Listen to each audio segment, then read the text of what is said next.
Bonjour à toutes et à tous et bienvenue dans le Stylo Geek spécial héroïne de l'histoire de France. Alors aujourd'hui on va parler de la pionnière du féminisme. Excusez-moi, juste, c'est quoi le féminisme en fait? Alors le féminisme c'est... Non, c'est moi qui dis. Ok. Le féminisme est un mouvement qui a pour but d'atteindre l'égalité politique, économique, culturelle, sociale et juridique entre les femmes et les hommes. Bien vu Lucienne, c'est bien ça. On va donc s'intéresser aujourd'hui à Olympe de Gouges, considérée comme la première féministe. Alors, Olympe de Gouges est née sous le nom de Marie Gouze en 1748. À 17 ans, elle fut mariée de force à un homme grossier et inculte qui se noya lors d'une crue un an plus tard.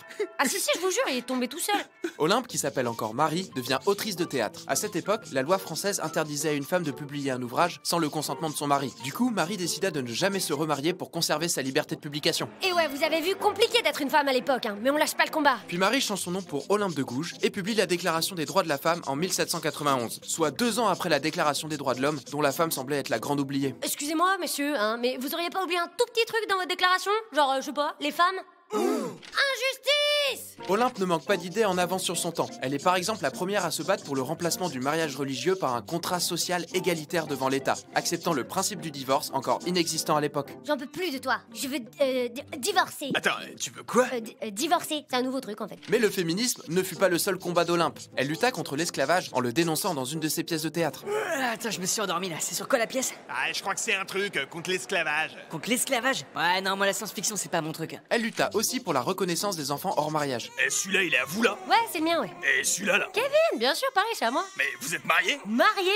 Non. Ah, c'est nouveau ça. Ou encore contre la peine de mort. Non mais oh, qu'est-ce que vous faites avec le roi là? Vous allez le tuer? Ouais, c'était mon plan, ouais. Ah bah non les gars, faut pas faire ça, faut pas. Oui, voilà, il faut écouter la dame là! Étant contre la peine de mort, Olympe s'est du coup opposée à l'exécution de Louis XVI, se mettant à dos beaucoup de révolutionnaires. Mais elle ne se laissa pas intimider et déclara: La femme a le droit de monter sur l'échafaud. Elle doit avoir également celui de monter à la tribune. Attends quoi? C'est quoi cette histoire d'échafaud là? Et oui, malheureusement, Olympe de Gouges fut arrêtée et condamnée à mort par le tribunal révolutionnaire, et une de ses dernières phrases restera: Pensez à moi et souvenez-vous de l'action que j'ai menée en faveur des femmes. Je suis certaine que nous triompherons un jour. Enfants de la patrie, vous vengerez ma mort. Et voilà, vous savez tout sur Olympe de Gouges. Allez, on se revoit bientôt pour tout apprendre sur une nouvelle héroïne de l'histoire de France. Ciao!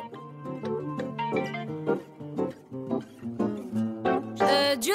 Oui. Je viens de parler avec les anges là. Oula. Pourquoi on dit ange gardien et pas ange gardienne en fait? Alors écoute, bonne question, mais c'est compliqué à changer là. Ouais.